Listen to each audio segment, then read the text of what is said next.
Welcome. New studio here. Apparently, I had the wrong time on YouTube because Colorado does daylight savings and Arizona does not. That's my excuse.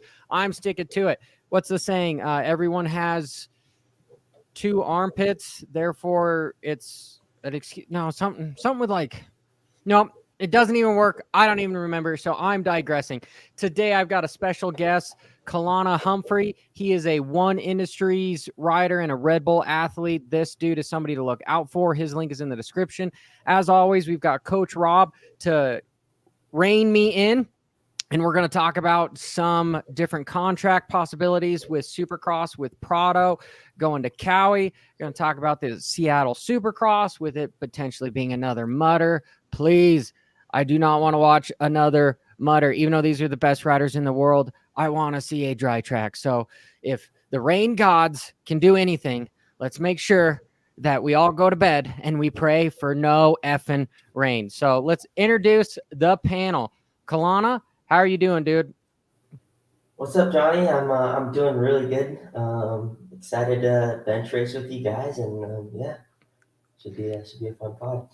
Heck yeah, buddy. So first of all, tell us how old you are. I'm 16 years old. I turned 16 in October. Dang. So in California, what's the rules for your license? Can you drive to the track yet? I have my permit. I have my Heck permit. yeah.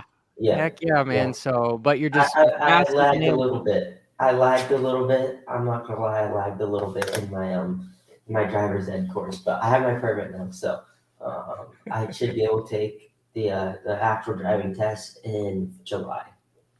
Sweet, dude. I'll turn 34 in July. So I'm an old SOB.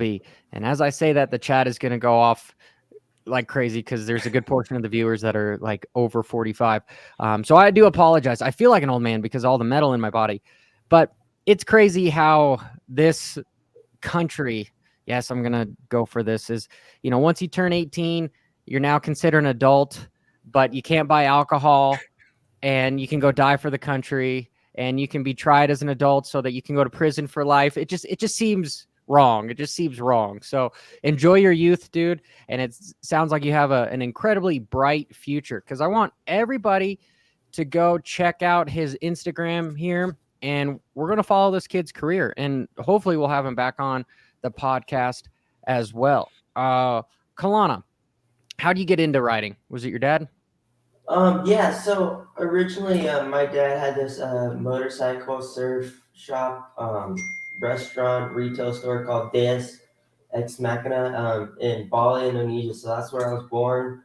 I kind of grew up around surfing, and he built custom motorcycles, but originally, really, I was supposed to be a surfer. I lived at 2 minutes from the beach and was supposed to do that. But yeah, I mean, I was always around motorcycles, mostly custom motorcycles. I had a cheap little Chinese bike maybe when I was like 5, but I never touched it. I never even looked at it. I think I had training wheels and stuff. But no, yeah, I watched Supercross one day with my dad in bed right before, and yeah, after that, I looked at him like, dang, that looks sick. And it was like, I think it was 2015, but we would always rewatch the 2013 and 14 highlights. And for some reason, Dungy was always my guy. I liked Dungy, so that's before he won his championships too. So I was before the bandwagon. But no, I watched all those Supercrosses, and yeah, pulled my bike out. It was all dusty, never been started before. And, yeah, that's really where I started riding. Heck yeah. What is your plans for this year? Because I guess double-edged question here. How did you become a Red Bull athlete at such a young age? Yeah, I would like to say, my plans are definitely a little bit different. Not the average motocross racer plan growing up.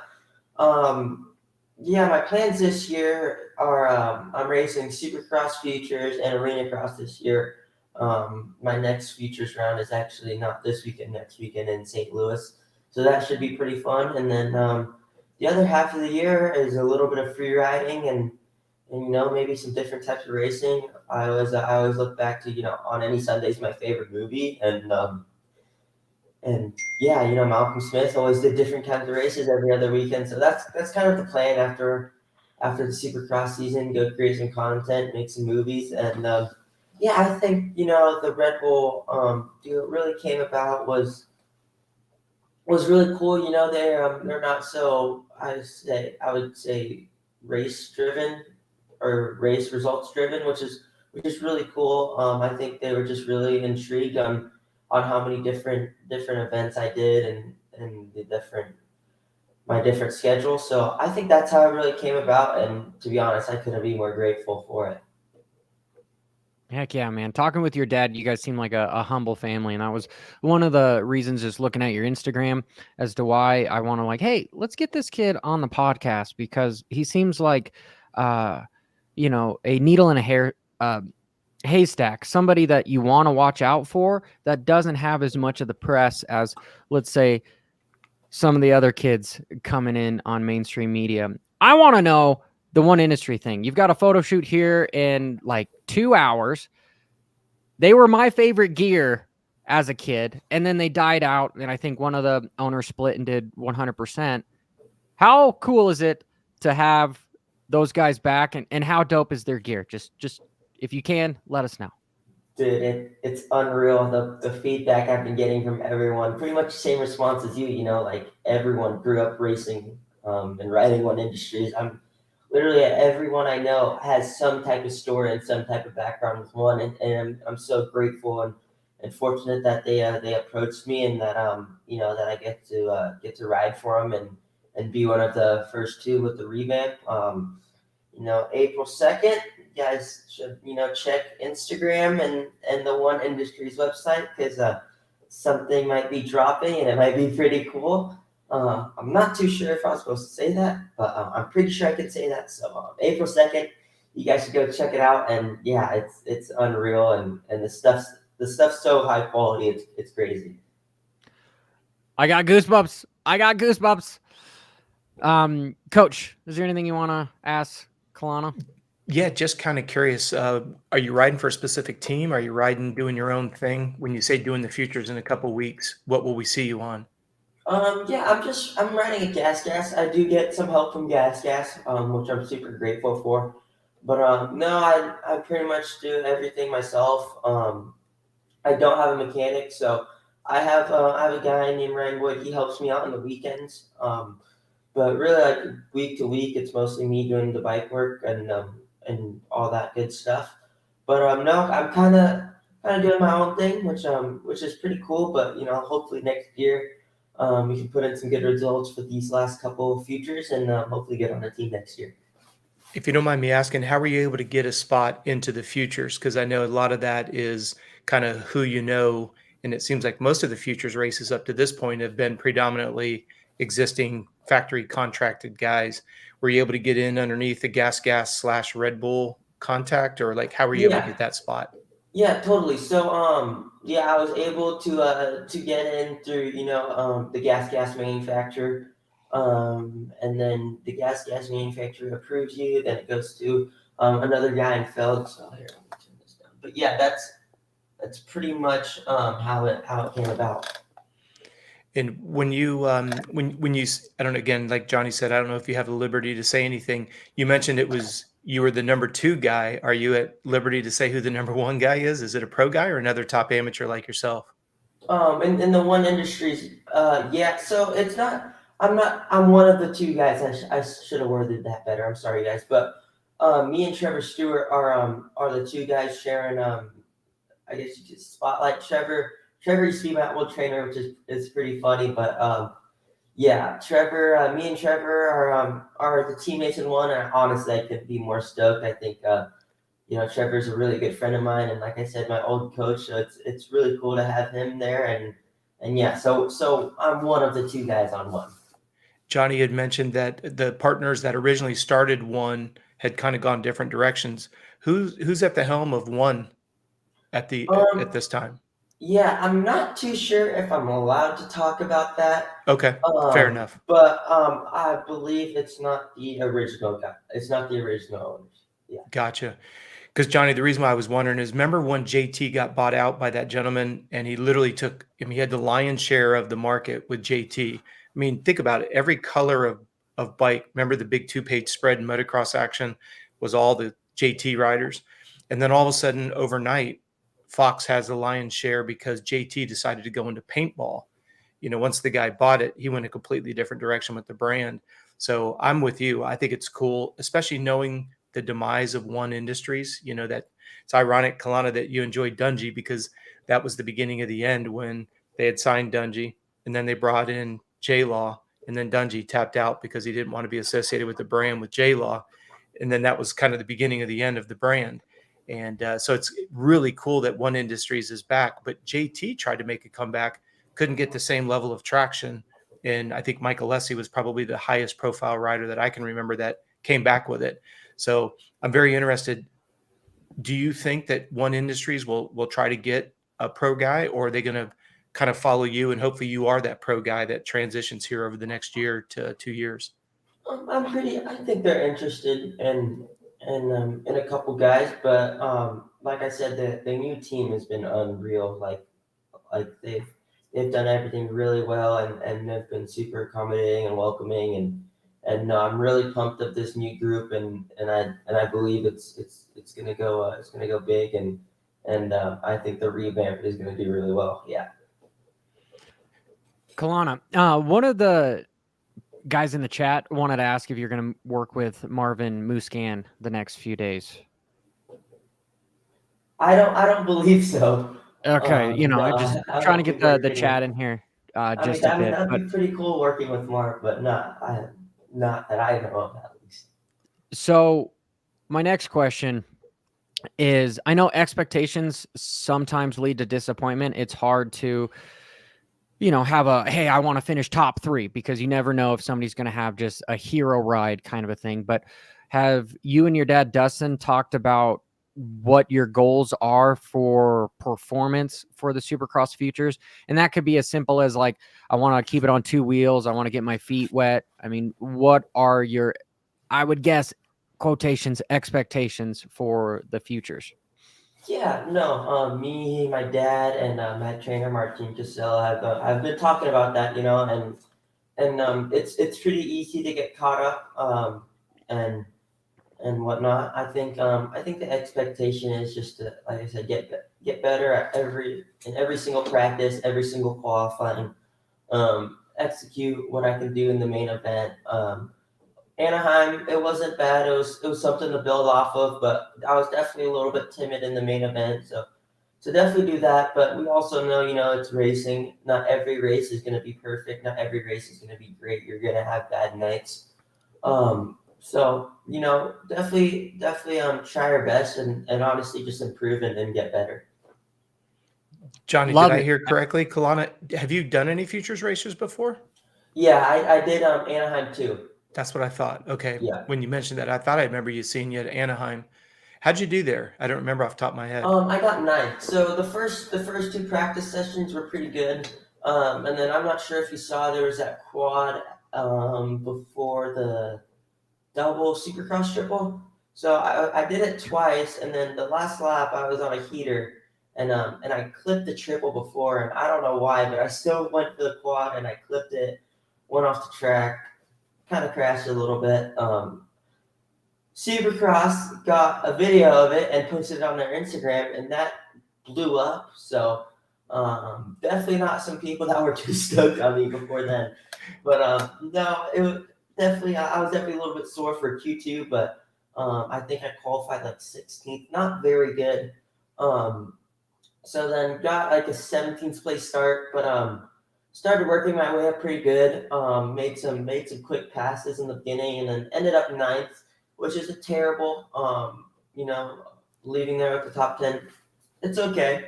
But you know, definitely could be better, and definitely striving to be better. Where do you practice Supercross during the week? Honestly, right now in SoCal, it is so tough right now. Like, there's not a lot of tracks open because of the rain. So Elsinore, sometimes I haven't been to Elsinore in like a month and a half. Paulo when it's open because of all this rain, but you know they do a great job when it's open. Sometimes I have to drive up to Joshua Tree, which is like an hour or no, 2.5 hours away from my house. So that's sometimes a mission. And then I went to Wyvern, which is out in Hyrule, which is 2.5 hours. So it's pretty tough finding Supercross tracks right now. But we're making it work. We're making it happen. No, it's impressive. Very impressive. Yeah, dude, because the top kids in Supercross Futures, they are basically guaranteed a pro contract. And so you're essentially a privateer in the Supercross Futures class, racing against full-blown factory bikes and everything. And that's one thing that I want to point out to people is it's not essentially an amateur class anymore, because the top kids are riding Supercross every day with the pros. So, dude, the learning curve has got to be enormous. Your goals for Arena Cross, are they a little bit different than the Futures, or same concept?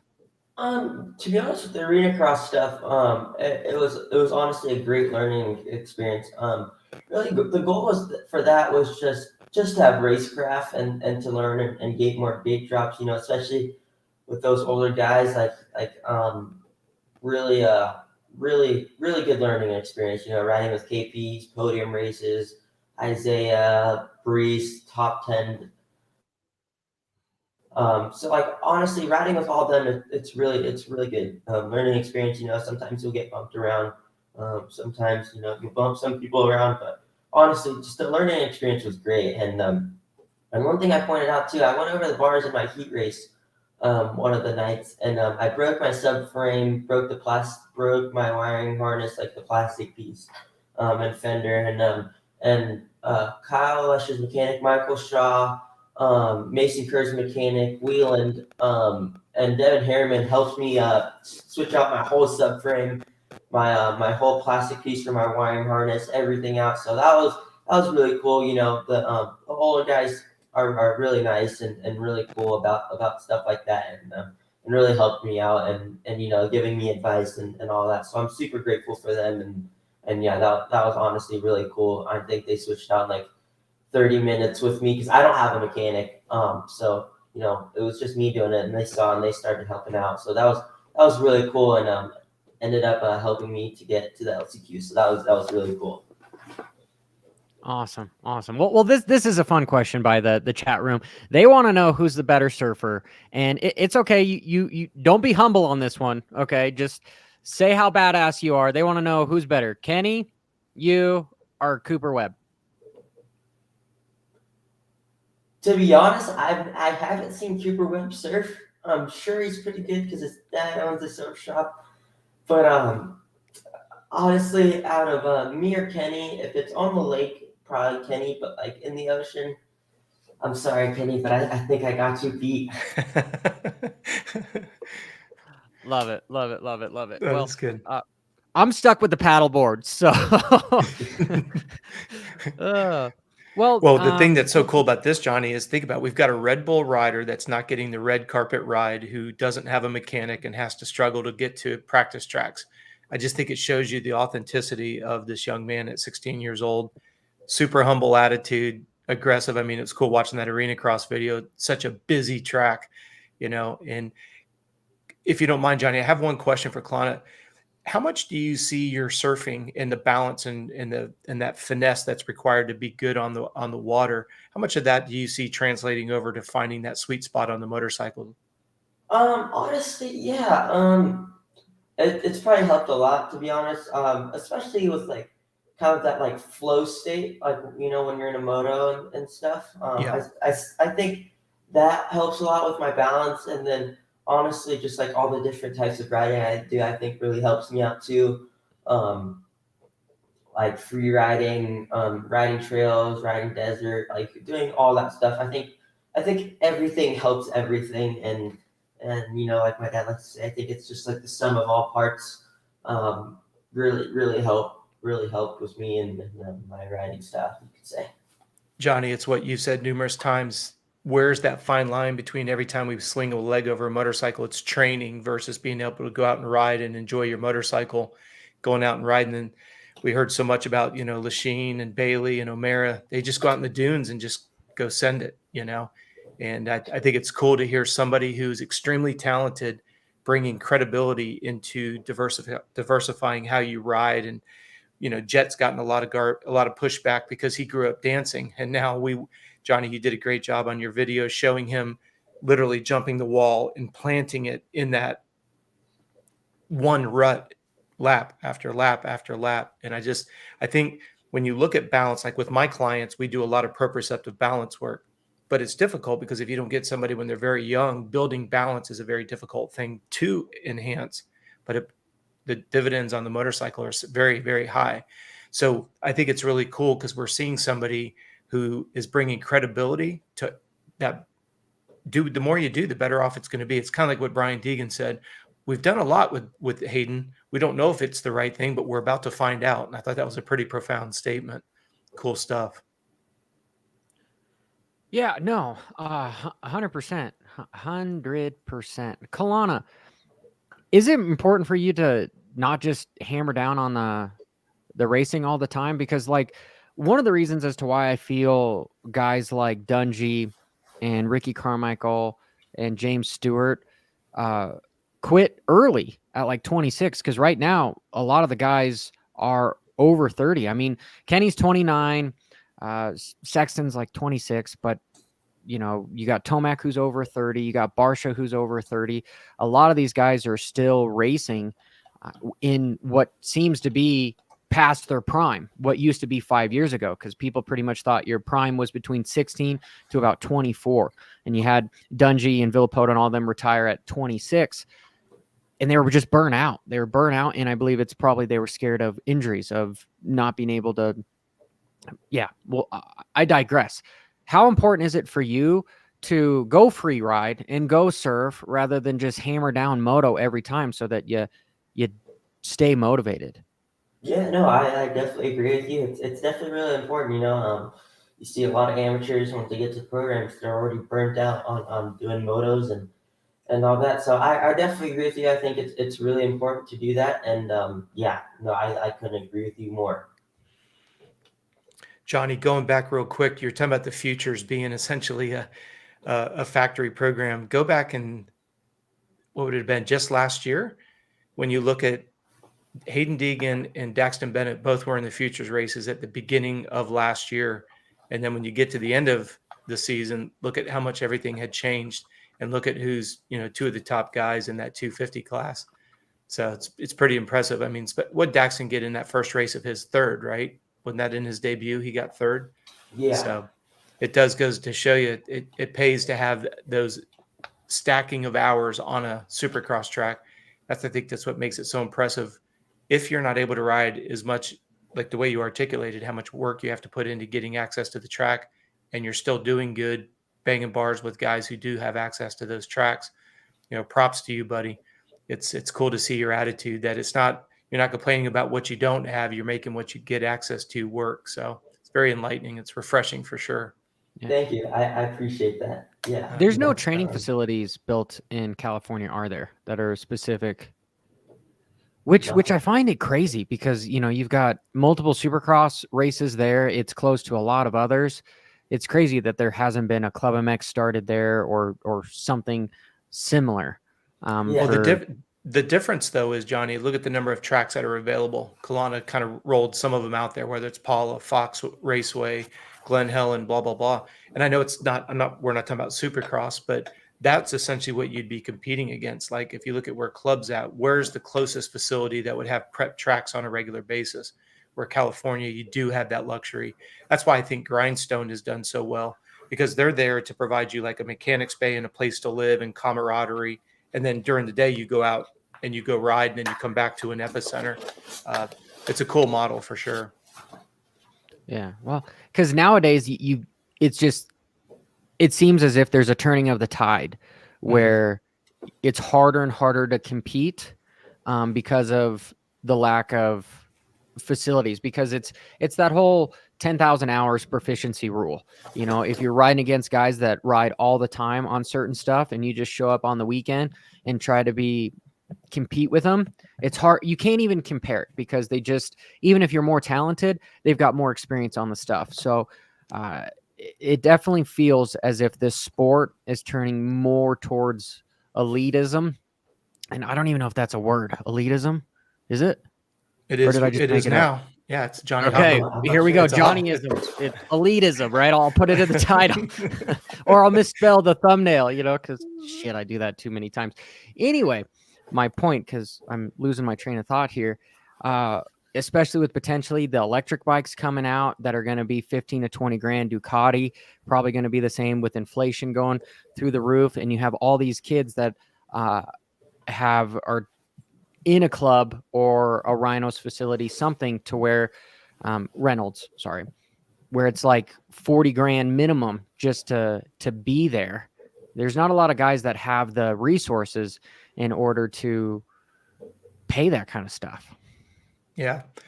Well, you also have the point of diminishing returns where you see a lot of kids getting burnt out riding at facilities because of the sheer amount of volume and the intensity at which they're riding at.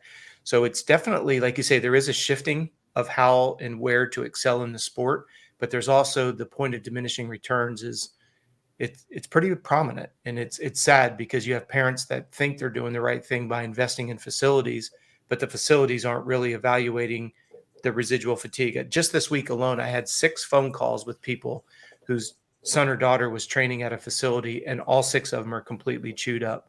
I mean, like full-blown adrenal fatigue. It's disgusting when you see the numbers, because a couple of them did have heart rate data, and we were able to actually add up how many hours and at what intensity these facilities are pushing these kids.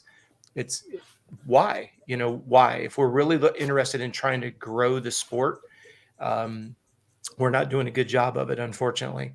And that's not a negative statement. I'm saying from a physiological standpoint, if you look at how many motorcycles we sold during the last 4 to 5 years, you don't see that same percentage of growth. Not that it has to be the exact, but there's got to be some level of, hey, X amount of bikes were sold, and at the local track, they saw a bump of a 0.5% or 1%.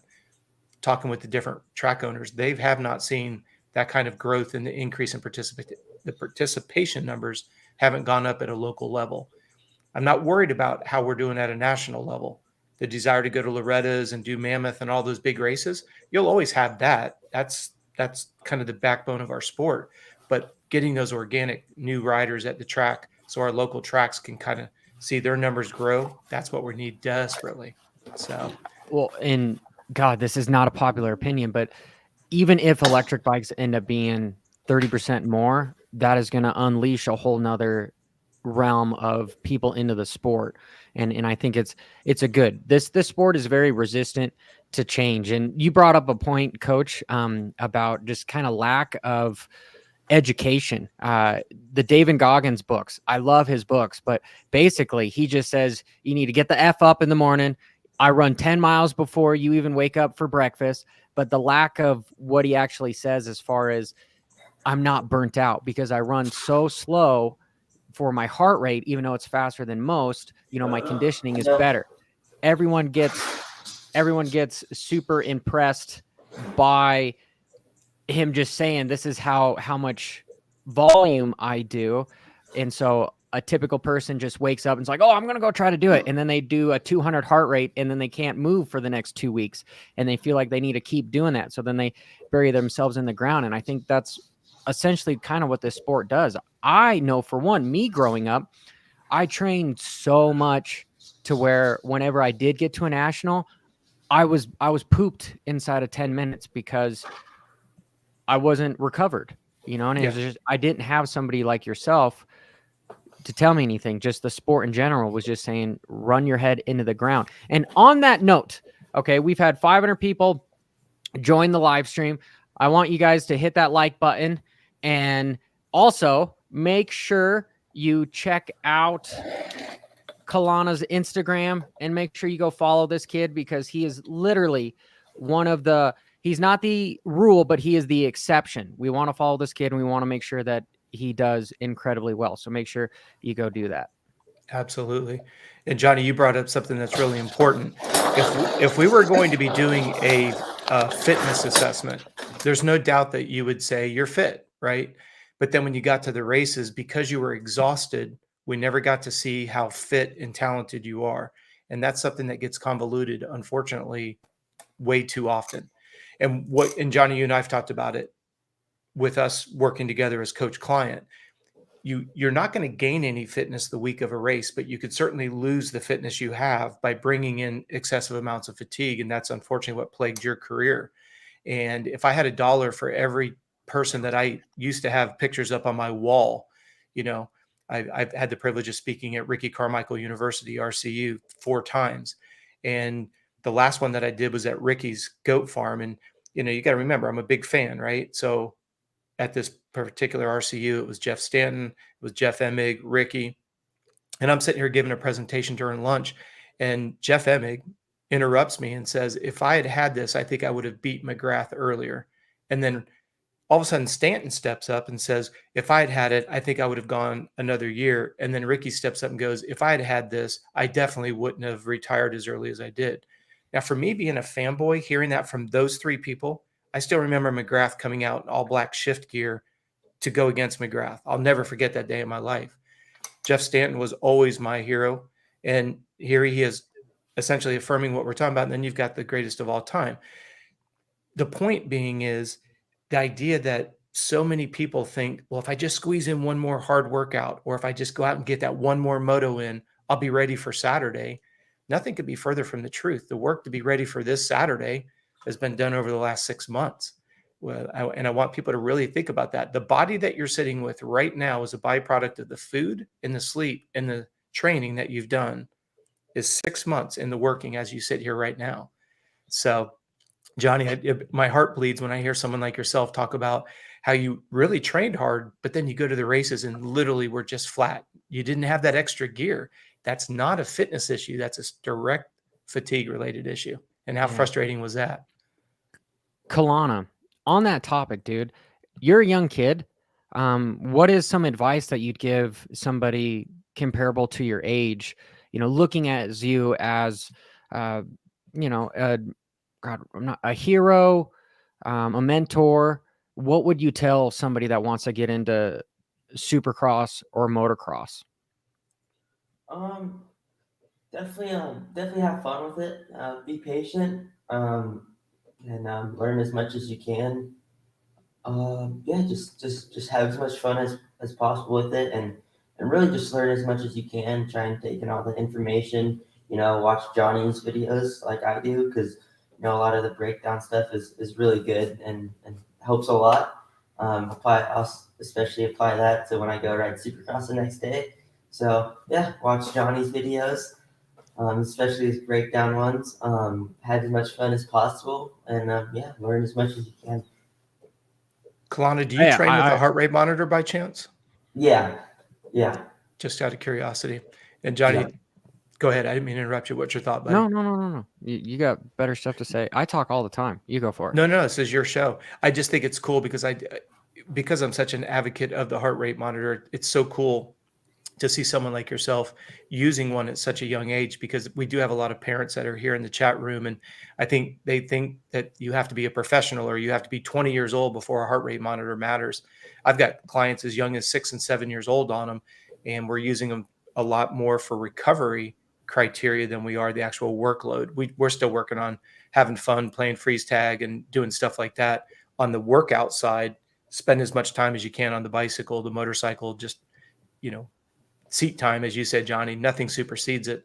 And then really looking at recovery, because one of the parents of an 8-year-old that I was working with, we used the watch to monitor calorie burn rate.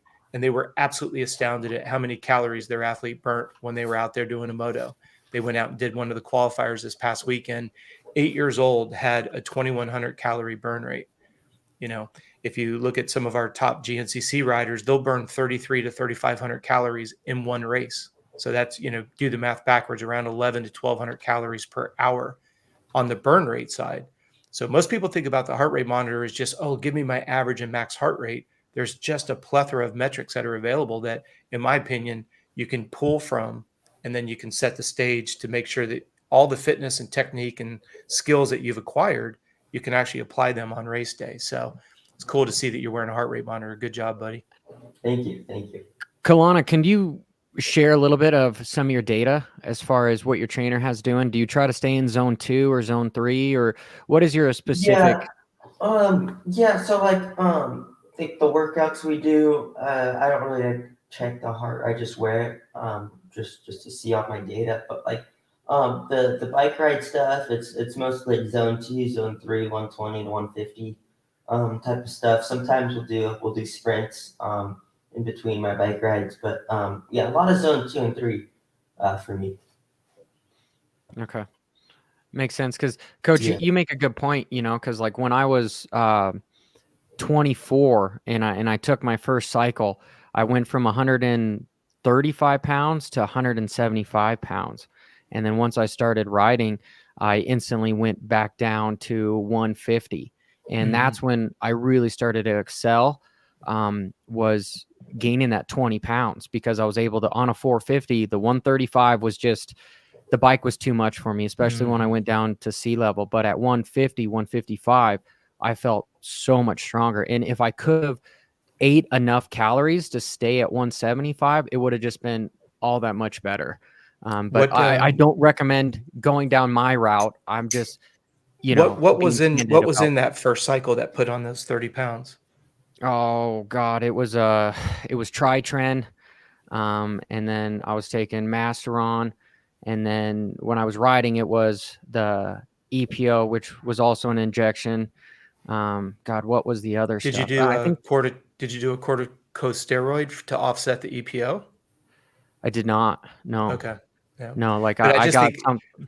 for the sake of the listeners, when you say one cycle, 30 pounds, that's Yeah, people that was need in to 3 months. understand. Yeah, That was in that's 3 not months. normal. Yeah, that's not normal. Yeah, I But was I just want taking to over make sure that 600 people understood the cc's. context, because you have a lot of new listeners. They weren't quite sure what a cycle is and how Oh, can you put on 30 pounds of muscle like that.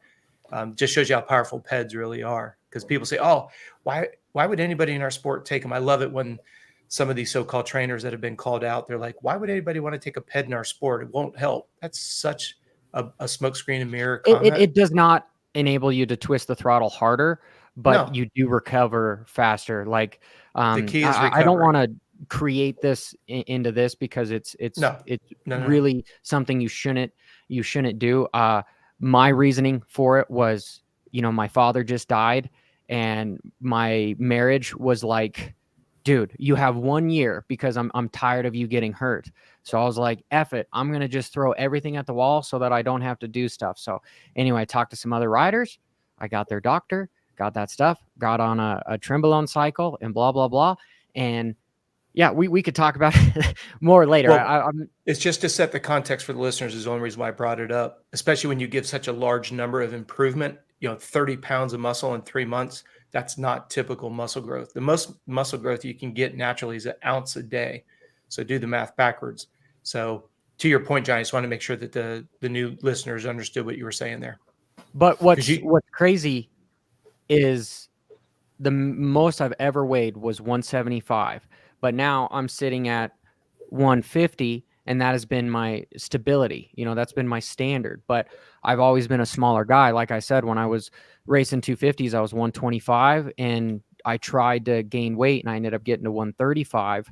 But on a 450, that just is not enough. But when you went back home at the weight you're at right now, how'd you feel on the motorcycle? I feel so much better. Like, I did the Gypsy 500 a couple weeks ago, and my hands are soft because I'm a YouTuber. So I just have blisters everywhere now. But I never got arm pump or anything, because I was strong enough for the bike. And granted, I was riding a 350. I wish I had a 450. Honestly, I wish I had an electric bike, because in the sand, I hated just constantly. I felt like I was going to blow my friends' bikes up. But that's not the point. The point is I wish I had people like you that were smarter than I was, and it wasn't the best experience is not your own. I wanted to have somebody that has been there, done that, so that they could tell me how to do it, as opposed to trying to make a light bulb on your own. Thomas Edison proved how to do it. Just go with him and do that. And Colana, that's why I feel you having a trainer and having good connections with Red Bull and One Industries, as long as you keep good people around you, dude, you will be successful. And I'm super excited for your career. But on the note of training, what does your day-to-day basis look like? Do you recover on Monday? Do you ride on Tuesday, Wednesday? You know, let's say leading up to the race, what are you doing for Supercross Futures with the travel days? Yeah, so definitely a routine. It definitely fluctuates a little bit too, just with all the rain and the tracks closing and all that with California. Um, I to be honest, I've only done this schedule once, but like the day, it's a very light week, um, than a normal week leading into a Supercross Futures race. Um, you don't, sometimes like one day we'll have like a one like normal day, and then we'll have one like lighter day, which isn't as much riding. And that's really pretty much the schedule coming into the week. A couple workout things, a couple cycle things, but nothing crazy or anything like Coach Robb touched on. It's very light because all the work and preparation's already been done 6 months before this. So you're not going to gain anything. You're going to lose a lot of rest, and pretty much a lot like just recover. Yeah, it's pretty much exactly what Coach Robb touched on. It's pretty much like a race week for me. That's key. That's absolutely key. As far as your workouts on the bicycle and in the gym, do you ever, is it ever hard, or most of the hard stuff is actually done on the motorcycle? No, the workouts are definitely tough. They're tough. The bicycle is too. Um, it's really tough with the sprints. When you're doing, the hour and a half base rides, those are tough too. Towards the end, but it's nothing like too crazy. But I'd definitely say when we do intervals on the bicycle or the workouts are definitely tough for sure. It's hard. Awesome. Do you mind if I ask you how tall you are and how much you weigh at 16? Yeah, yeah. I'm not very tall. I think I'm 5'6", 5'7", around that height, and then I'm 133, so not too heavy. Trying to bulk up after the season. Yeah, well, you're 16, dude. So you're in your prime Yeah. building years. I think you don't hit your peak testosterone, coach, until what, you're 24, 26 or something? Yeah, that's kind of that window of range. Some people hit it a little bit earlier, some a little bit later. Believe it or not, one of the things that really retards the production of HGH and that full production is fatigue.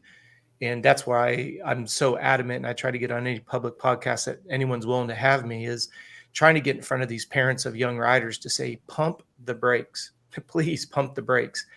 We've bought into this mindset that you've got to win the super mini class and you've got to do this for the first 5 years at Loretta's. And unfortunately, it doesn't mean if you won the 65 and 85 class at Loretta's, that does not mean you're getting a guaranteed factory ride 5 years from now.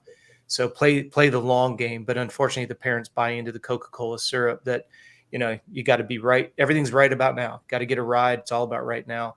And unfortunately, history has shown that there's been a lot more people that have gotten burnt out and didn't go the distance than the number of people who were successful at Loretta's that ended up going the distance as well. So it's, there's not many Ricky Carmichaels and James Stewarts and Michael Lessies that, if you look at those 3 to 4 people, and I'm sure I'm missing somebody, AC did well there at Loretta's, but what is that? 4 total riders out of the tens of thousands of riders that have gone there. And of course, you're always going to have the Bogles and the others, but I'm saying the ones that, like, it was all about since they were on 50s, you had to be the best of the best of the best. Not many could dominate from 50s and go all the way through and be successful as a pro. That is a Dude, unexpected. I remember getting my butt kicked by guys that just like party all night long, and it Mhm. just ate me up inside because it was like, you train so hard. How are these guys doing it? And it was simply because they were rested and they could go do a 15-minute moto for like the amateurs because they're not very hard. I wouldn't say hard as it's just a small little sprint. Anyone with like lack of training can sprint hard for 10 minutes. But let's have some fun. Let's talk about some of the rumors.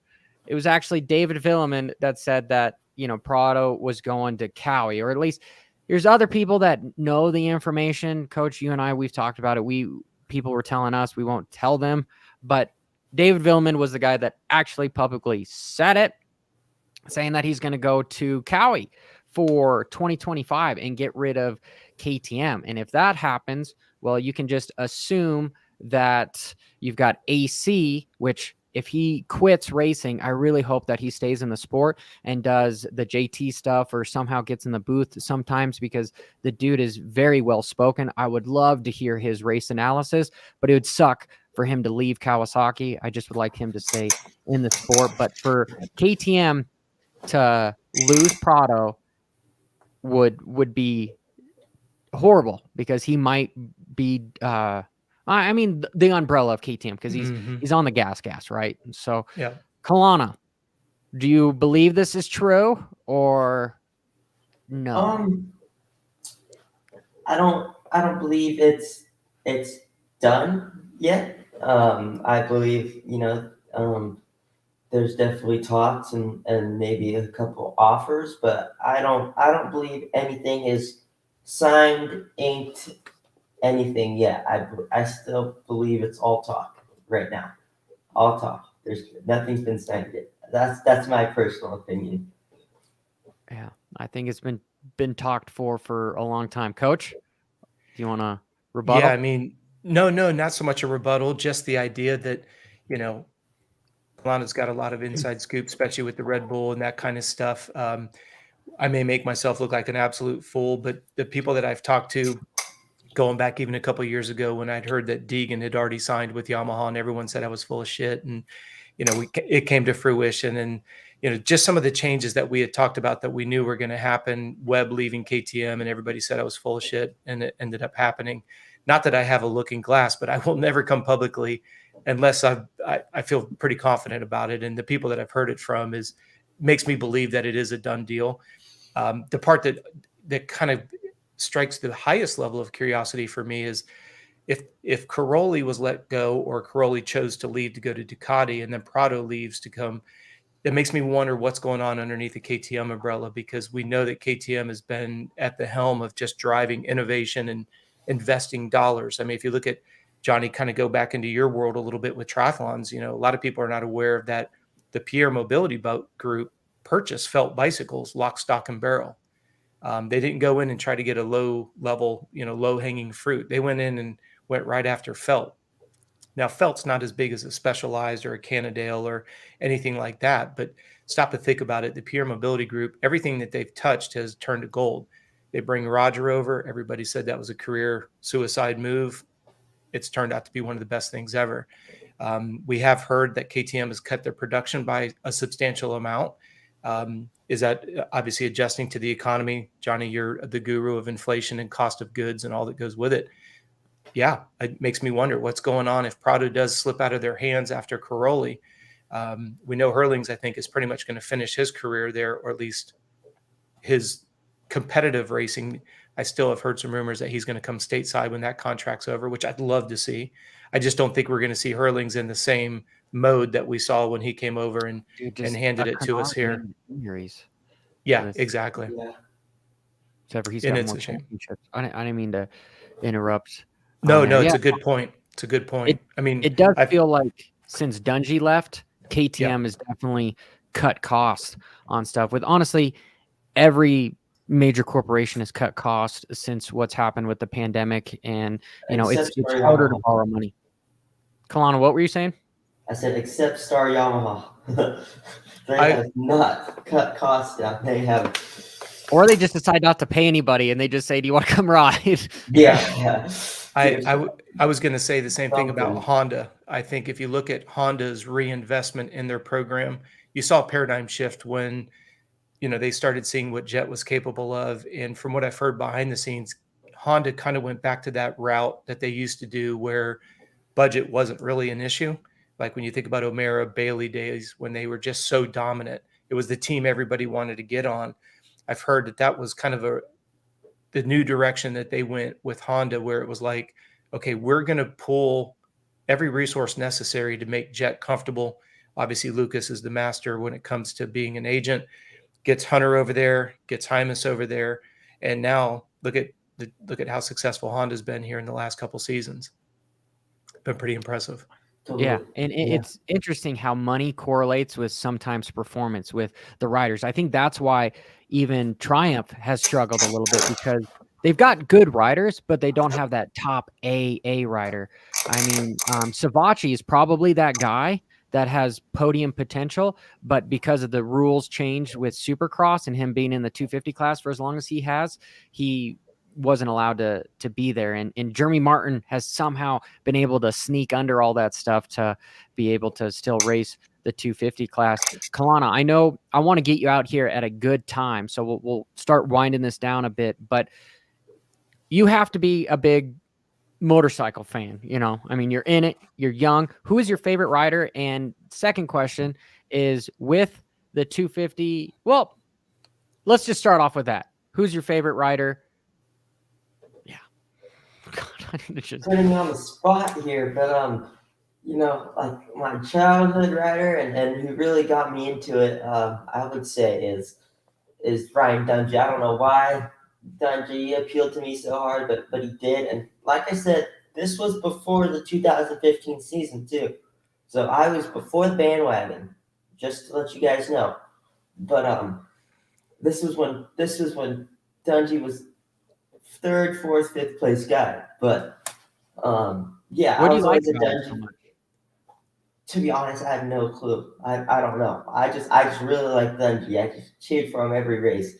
Um, so Dungy's my favorite guy, but I'd say current. Me and Jason are friends, and he's really cool. I like his style, and yeah, me and Jason. I feel like Jason's my favorite guy right now.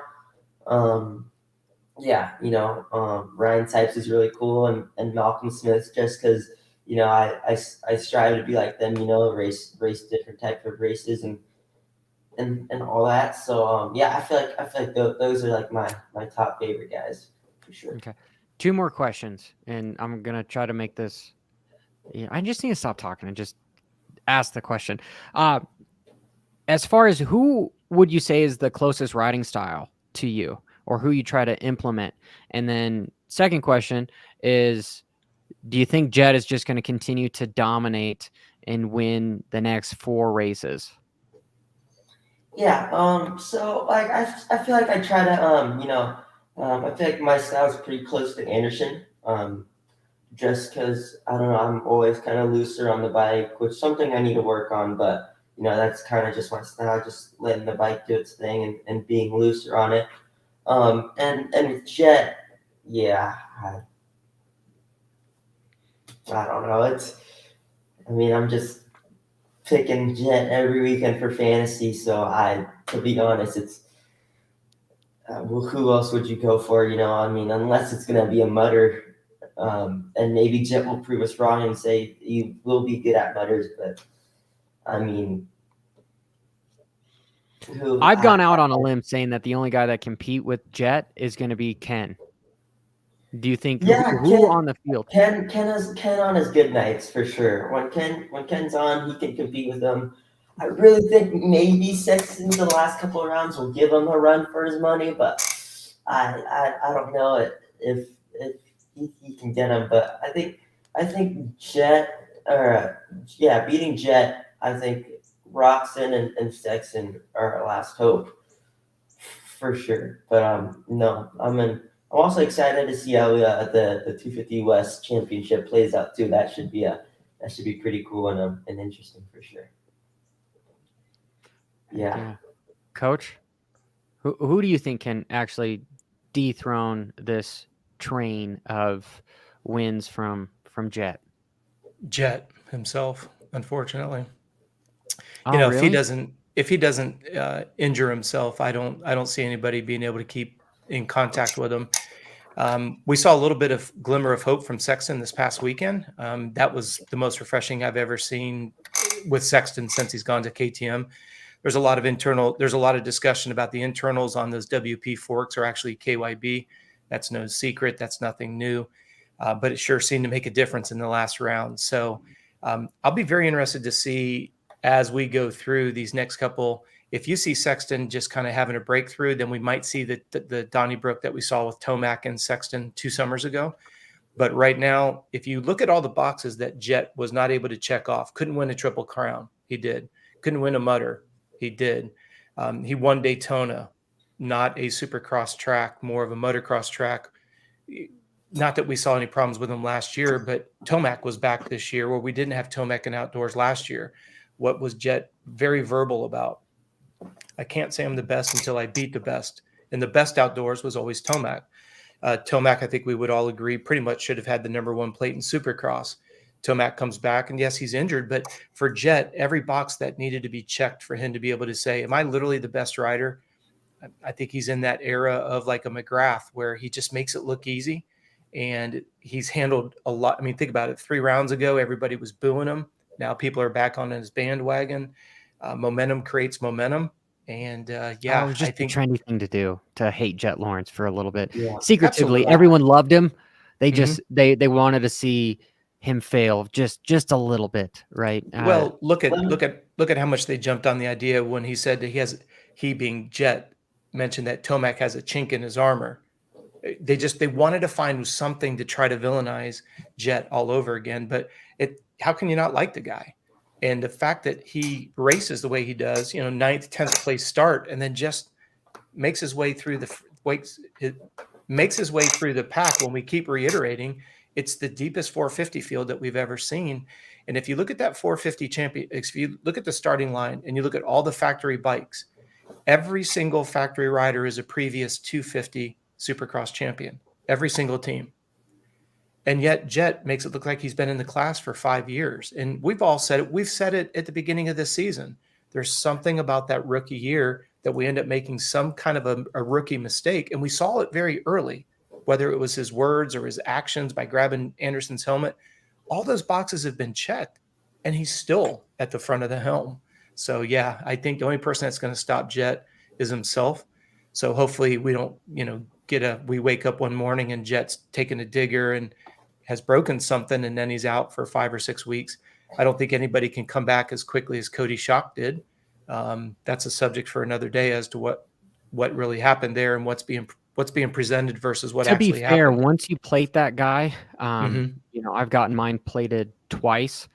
Yeah. You feel great. You feel like it's great again, but I would not ride on it because nothing is actually healed. Yeah, well, I'm sure his screws are probably all jacked up now from riding through it. So he's probably going to have surgery again to put it back in the correct place. Well, the question I had was he's shown himself doing push-ups supposedly an hour or 2 after surgery. I call bullshit.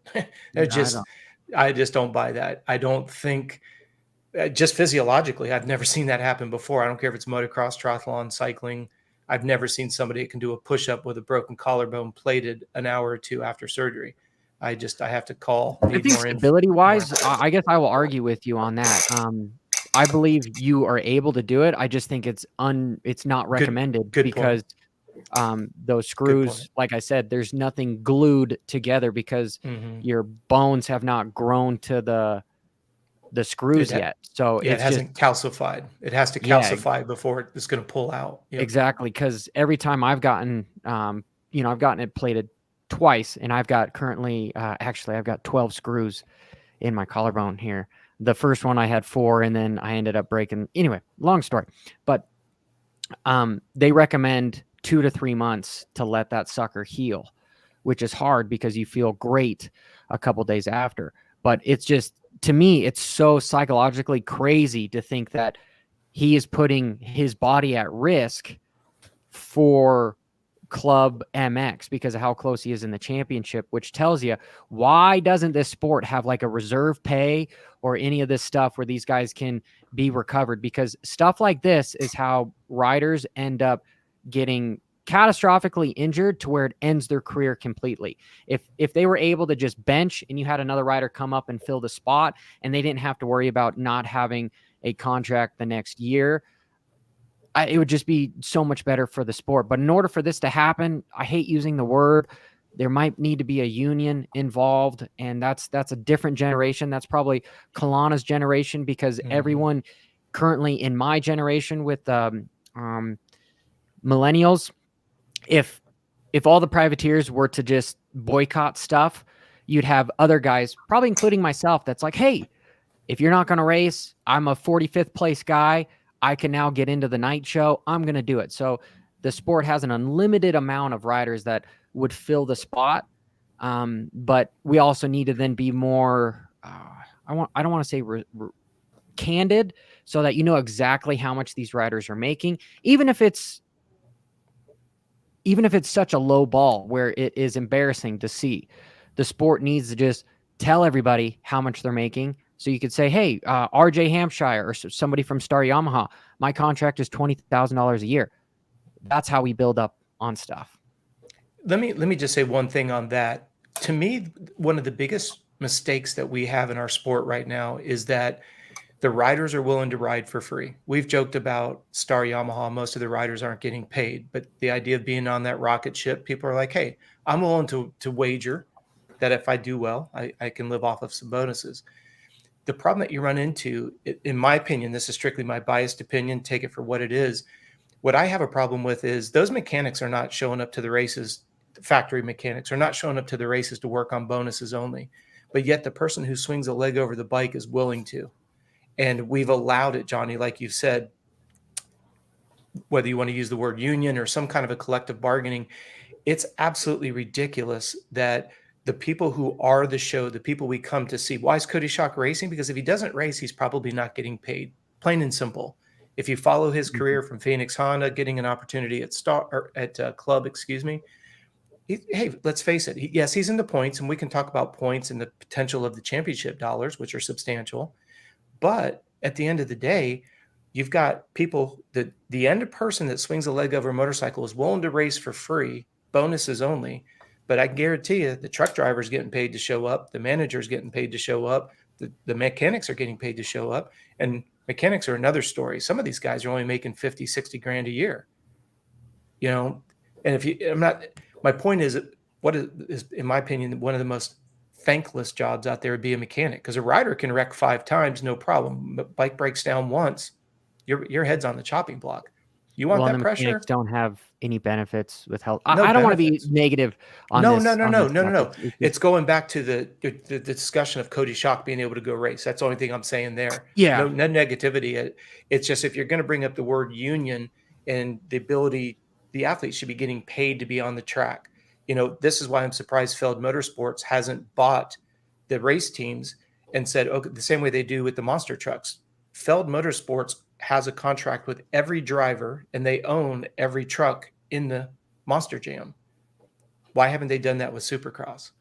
So, because those drivers are getting paid, but yet a lot of our stars are not getting paid. You know, the top guys are, and they should be, but what about those second guys there?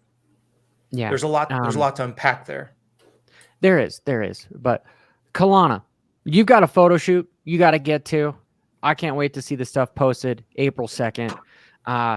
Last question before we let the superstar go. With the West Coast Supercross, who do you think is going to win Seattle? Is it going to be RJ, Smith, Kitchen, Shimoda?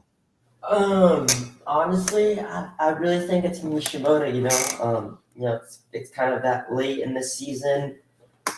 You know, I feel like we're gonna get that, you know, that last win of Shimoda where he just goes on a streak and dominates.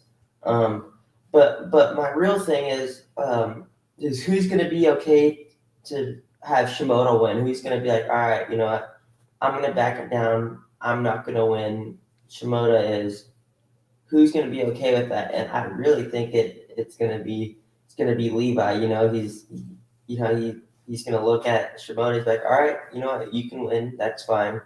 I'm just going to ride it home for third, or second, or whatever the position is. So I really think Levi has a championship for 250 West, and I think Shimoda is going to do good this weekend. Awesome. Well, is there anybody you want to thank before we let you go? And after that, can I get you to Robb? Yeah, I got you. I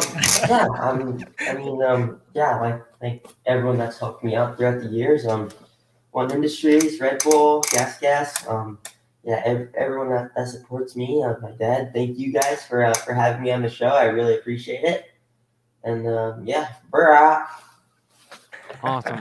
Well, Coach, on that note, we'll get back together next week. And everybody, the links are in the description. Coach Robb has a new podcast. Make sure you go check that out. The link is in the description. I already said that. Make sure you follow Colana.